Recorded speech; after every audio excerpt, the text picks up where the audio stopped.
Friends, welcome to Malathys world. எல்லோரும் எப்படி இருக்கீங்க? ஸோ இன்றைக்கி நம்ம பேக்கரி ஸ்டைலில் ஒரு சூப்பரான கீ பிஸ்கெட் எப்படி செய்யணும்னு தான் பார்க்க போகிறோம். வாங்க வீடியோக்குள்ளே போகலாம். அதுக்கு ஃபஸ்ட்டு நான் 1.5 கப் அளவுக்கு பட்டர் எடுத்துக்கிறேன். பட்டர் வந்து அன்சால்டட் பட்டர், அப்புறம் ரூம் டெம்பரேச்சரில் இருக்கணும். பட்டர் வந்து இந்த மாதிரி நல்லா ஸ்மாஷ் பண்ணால் இந்த மாதிரி நல்லா ஸ்மாஷ் ஆகணும். பட்டர் நல்லா ஸ்மாஷ் பண்ணதுக்கப்புறம் நான் இதில் 1 கப் அளவுக்கு சுகர் ஆட் பண்ணுறேன். இப்போ நம்ம இதை பீட்டரை யூஸ் பண்ணி நல்லா ஃப்ளஃபியாக வர அளவுக்கு பீட் பண்ணி எடுத்துக்க போகிறோம்.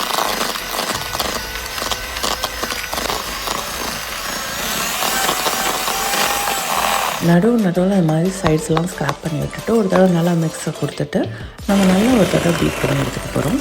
நல்ல ஒரு க்ரீமி கன்சிஸ்டன்சி இருந்துச்சு, இதான் பதம். ஸோ நான் இதில் வந்து ஏற்கனவே பொடி பண்ணி வச்சுருந்தேன் 1 கப் அளவுக்கு கேஷ்யூ பவுடரை அதில் ஆட் பண்ணுறேன். இதை ஒரு தடவை நல்லா மிக்ஸ் பண்ணி விட்டதுக்கப்புறம் நான் இதில் 1 கப் அளவுக்கு ஆல் பர்பஸ் ஃப்ளவர், அப்புறம் ஒரு 1/4 டீஸ்பூன் அளவுக்கு இது ரெண்டுத்தையும் ஆட் பண்ணி ஒரு தடவை மிக்ஸ் பண்ணுங்க. கிராஜுவலாக வந்து மாவை ஆட் பண்ணி மிக்ஸ் பண்ணுங்கள். நான் இதில் 2 கப் அளவுக்கு ஆல் பர்பஸ் ஃப்ளோர், அதாவது மைதா மாவு ஆட் பண்ணியிருக்கேன். இப்போ நம்ம மிக்ஸ் பண்ண கன்சிஸ்டன்சி பார்த்திங்கன்னா இந்த மாதிரி ஒட்டக்கூடாது. ஸோ அதான் கரெக்டான கன்சிஸ்டன்சி. இப்போ ஒரு ட்ரேயில் பாஸ்மெண்ட் பேப்பர் போட்டு உங்களுக்கு என்ன ஷேப் வேணுமோ அந்த ஷேப்புக்கு நீங்கள் குக்கீஸை ரெடி பண்ணிக்கோங்க. இந்த குக்கீஸை ஓவனில் 420 டிகிரி ஃபேரன்ஹீட்டுக்கு ஒரு 10 மினிட்ஸ் பேக் பண்ணி எடுத்தால் போதும். பாருங்கள் நம்ம பிஸ்கெட்ஸ்லாம் எவ்வளோ சூப்பராக ரெடி ஆகிருக்குன்னு. இதை நான் பிரேக் பண்ணி காட்டுறேன் பாருங்கள்.